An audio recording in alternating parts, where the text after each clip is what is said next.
Hey y'all, thanks for tuning back in to Long Farms on this hot, beautiful Sunday afternoon.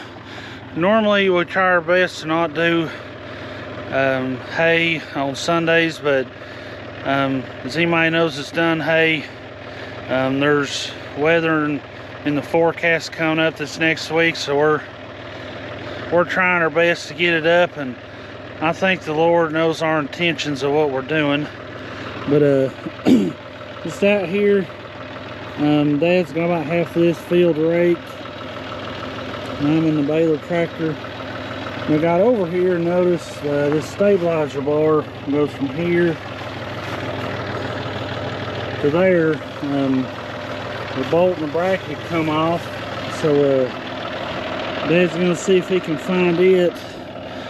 But if not, I'm just gonna stand back here and make sure that the rake and everything doesn't wobble too bad. But while he's doing that, there's really not a whole lot of maintenance, of course, other than that bolt falling out. To this rake here, it's called a side rake. It's a John Deere 662. It's got a grease circle on each joint there. They're on each wheel. And on this bearing here, and that bearing on the other side, and then the adjustment handle here. And all this adjustment handle does is picks it however high or low that you want it. Of course, we run it pretty close to the ground, as you can tell. And but once we get this thing back going, I'll stand back here and show y'all just how the side rake works. Well, Dad's done that. I was going to talk a little bit about the round roller here. First, before we get started, gotta let the pickup down, and I'm going to let it down until the handle gets loose. Right there, and then go back a couple turns. That way I know it's not too far down, but then it's not too far up where it won't pick up the hay. I already checked the twine while I was at the barn, but so it's good. I may put a roll on the other side, but big thing about these round rollers is these chains here. You just want to take a little bit of, we just use the John Deere engine oil, and I'll get it started up here in just a second and get it going and oil the chains on this side. And then there's a lid one on the other side. It's kind of hard to get to, but we got to get it. Take it, just pour a little bit of oil on here.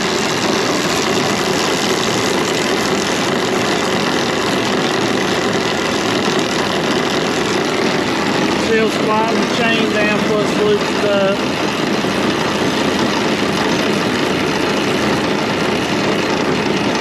I don't know if you hear it sliding down a little bit, but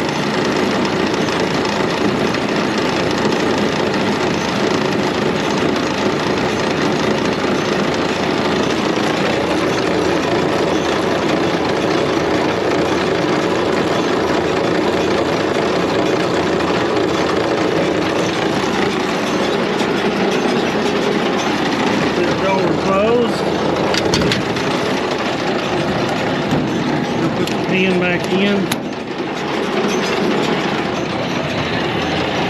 I'll do it once over. Make sure everything looks good.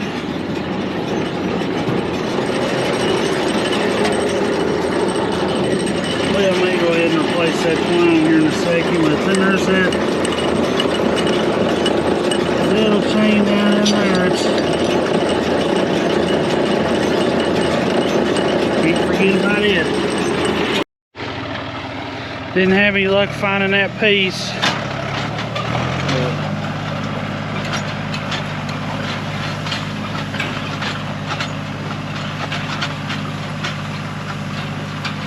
That's all it does. See, it's picking the hay up from here, more or less Because those teeth and everything rotate clockwise, pulls the hay over from the right to the left. And of course, this is Granddad tethered this the other day. Dad raked it. I'm gonna take the baler over there, get it baled up here in just a little while. Here Dad comes back for another end. Just gonna see what it does here when he's turning, see if it wobbles.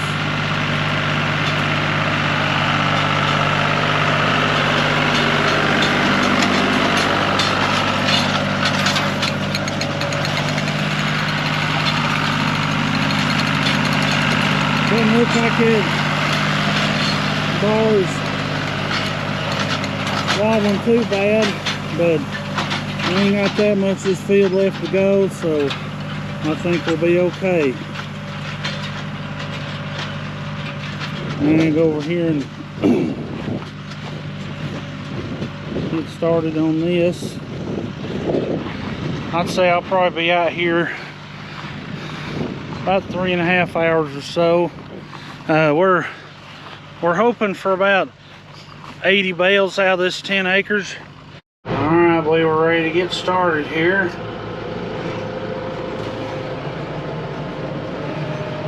Raise up to right at 2,000 RPMs, 2,050.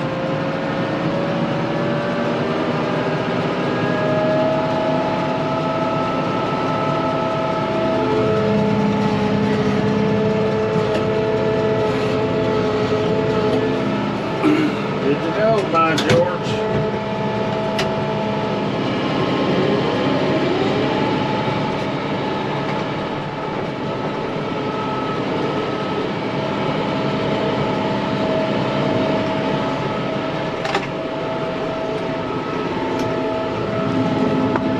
Just gonna roll up to it a little easy just to make sure it picks it up.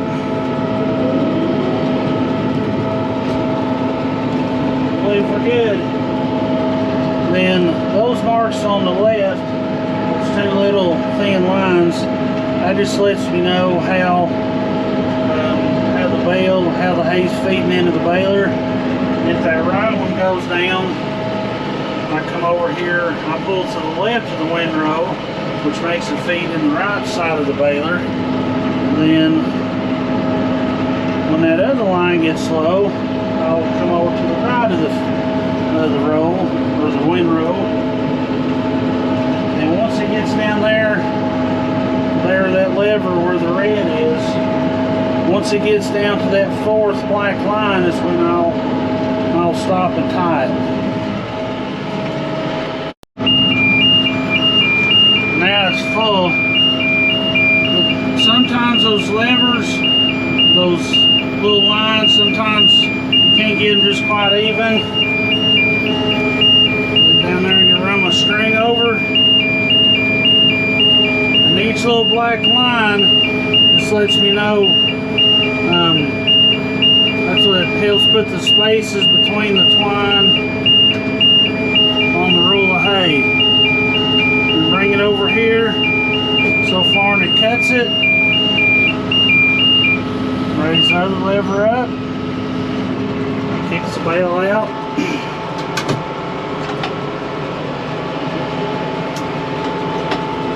Of course, I don't want to pull too far forward and get hay in there with the gate up. But that buzz right there is one of the most annoying sounds in the world.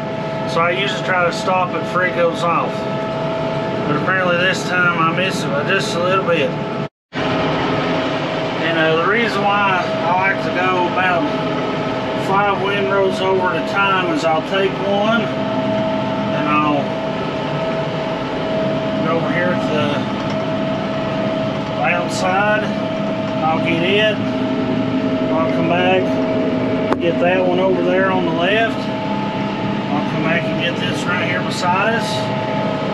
Then I'll just kind of, that way it gives me room to make my turns, because on a baler, it's just, if you're making real sharp turns, it's just hard on it and the PTO shaft and all that. So I just like to give myself plenty of room whenever I get to the ends of the field when I turn.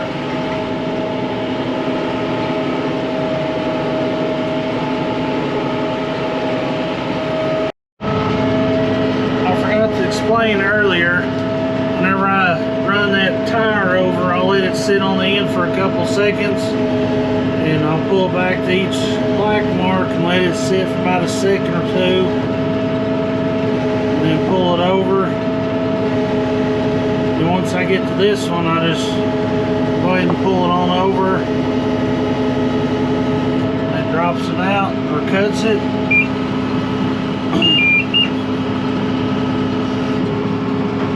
And there's a little kicker plate back there in the baler that kicks the bale out. And also, it's important that if you're baling uphill, is to try and find a flat spot if you can, or pull the side of the hill. Because if not, that roll of hay, it'll roll through a fence and some trees, and don't ask me how I know, but I know. Hey, lunch is here, yay! I have to say, I got a pretty cool mom. She decided to hop on the four-wheeler and bring me and Dad something to eat and drink. So, she's a very special lady. That's a good looking bale if I've ever seen one. Tied good, it fed just perfect. Man, I'll take a picture of that and put it on social media later, because you know us millennials, we always like sharing stuff on social media and all that. I forgot to mention, whenever the only way I know that door on the baler is all the way shut. I know you won't be able to hear it on the video, but just where I've done it so long, I can feel it's just kind of hard to explain, but I can feel through the tractor, through the lever of when it's shut all the way.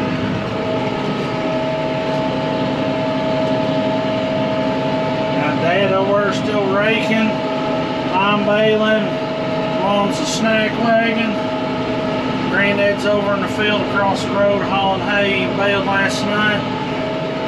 So it's another team effort here today at my own farms.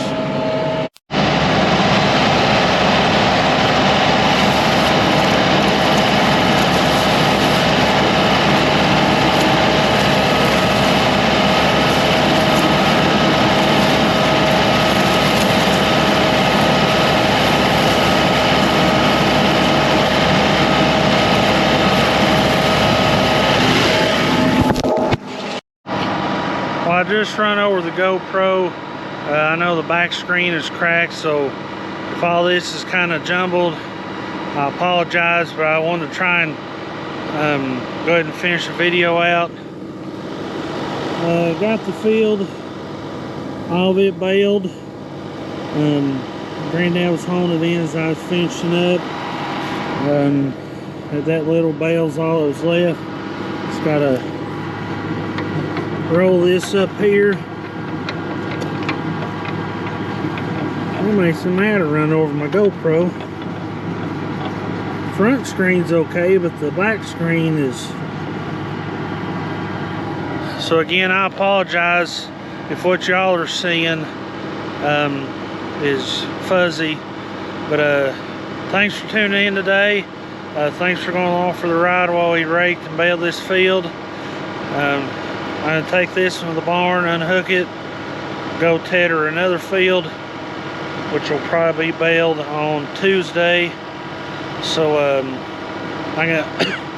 if this video turns out good, I'll go ahead and use my camera whenever we rake and bale over there. But if not, I can get my camera replaced That way, try and get it as soon as I can. That way I can keep making videos for you all.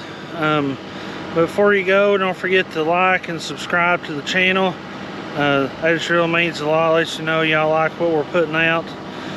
And thanks for tagging along with us on this gorgeous, beautiful Sunday afternoon. Hopefully y'all have a good start to your week, and we'll catch y'all next time.